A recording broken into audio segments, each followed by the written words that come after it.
Emetophobia doesn't control my life anymore, but I am still living with it, and I want to share my experience with this journey in case it can help or comfort someone. Hello! I'm so glad you could join me. My name's Pixie. I make videos about the art I make and the books I read, and today I have a sketchbook story time for you. So, emetophobia is a strong irrational fear of vomiting, and it can be yourself or others vomiting. I don't remember the exact age I was when this phobia started coming up for me. I'd say probably 7 or 8. I know I was really young. And when it was at its worst for me, I barely ate anything because I was terrified that the food would be contaminated in some way and would make me sick. The only food that felt safe to eat was cucumbers, which isn't very nutritious, so that was a problem. I couldn't be around other people who were eating because I was scared they were gonna throw up. And places like buses or cinemas, when you're like in an enclosed space with other people, were horrifying to me. Christmas also became terrifying because I had latched on to the idea that eating too much will make you puke. And people tend to eat a lot at Christmas. And also adults were drinking alcohol. And I had figured out the connection between alcohol and throwing up. So that was another fear factor at Christmas. I also found alcohol unsettling in general because it made people different. And as a small autistic child, I found social interactions confusing enough when people were sober. But yeah, also to feel some sense of control over this uncontrollable biological phenomena, there was a period when I was always carrying around a small bucket that used to have lingonberry jam in it. I would tie this bucket to the handle of my bike when I rode my bike. I was a weird child in many ways.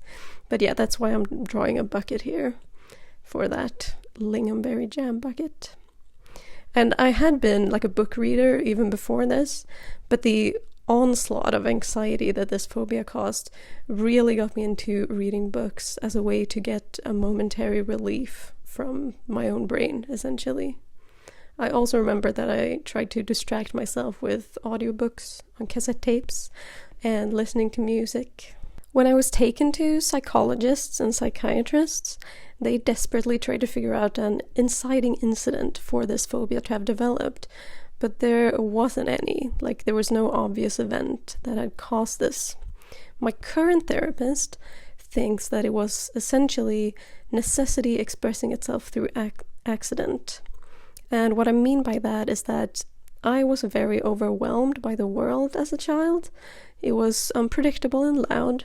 I didn't understand people, and I was confused and anxious and felt disconnected a lot of the time. So my therapist thinks that I felt all of this sort of vague anxiety that had no concrete channel to be expressed through. And so her theory is that I developed the emetophobia as a more tangible vehicle for this anxiety. And this makes sense to me. I am still greatly upset by things that are unpredictable and uncontrollable, which is true both of existing in the world in general and of throwing up. But to be absolutely clear, I do appreciate existing very much. And I also appreciate the fact that we have evolved vomiting as a means to survive, even if we ingest something that's bad for us. This leads me pretty neatly to what I want to talk about next, which is ways I have learned to cope with it.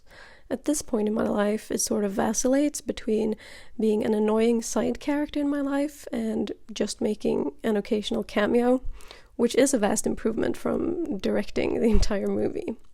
And one thing I do like is rationalizing about it, like with the survival angle that I mentioned just now.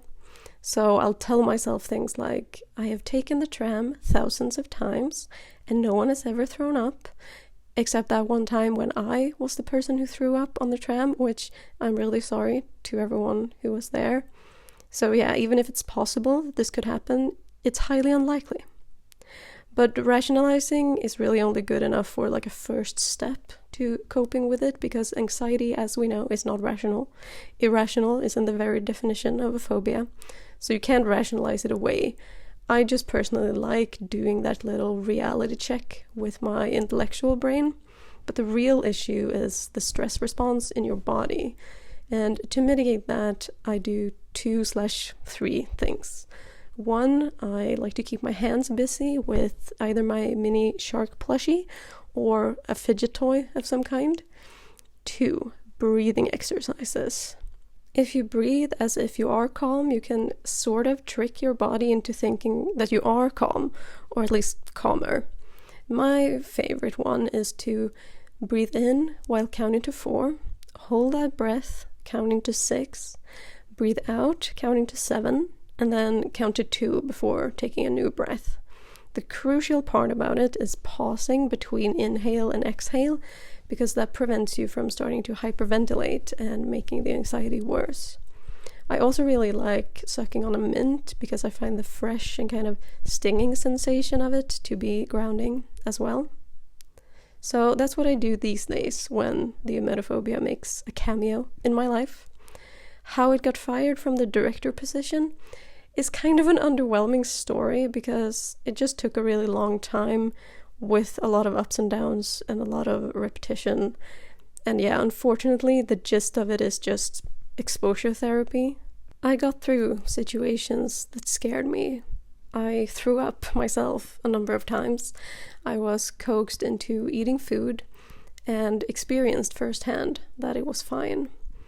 And I want to shout out my mom here for being a huge help in this, because she would sit with me for hours while I struggled to eat a few spoonfuls of rice, and she would sort of bargain with me to get me to at least try taking the bus, for example, even though I was scared shitless. So basically she was pushing me through as gently as it was possible to do. She really did her best, and she was a huge, huge help.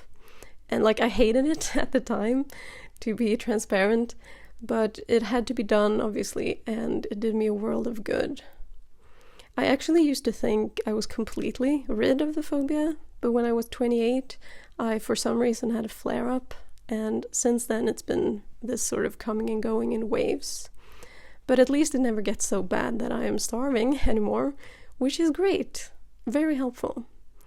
I have noticed that it tends to get worse when I'm more stressed than I usually am, which I guess leads us back to the explanation for it as an expression of overwhelm. My therapist also said, when we discussed it, that it's not uncommon for children who appear very calm on the outside, which I used to when I was a small child, to quote-unquote suddenly develop a phobia or extreme anxiety. And she said that's what basically has happened there, is that stress and tension has been building under the surface, and it only becomes noticeable from the outside when some sort of breaking point has been reached, which I would call the transformation of quantity into quality, basically the straw that broke the camel's back kind of thing. Anyway, that's my story. I hope it was some kind of help. Let me know in the comments if you have any questions about this, and I will do my best to answer. Like the video if you also like cucumber, and subscribe if you too escape your anxiety by reading books. If you cope by watching videos, you can support me on Patreon for exclusive bonus videos every month. Either way, thank you for hanging out with me, and until I see you next time, take care of yourself. Bye!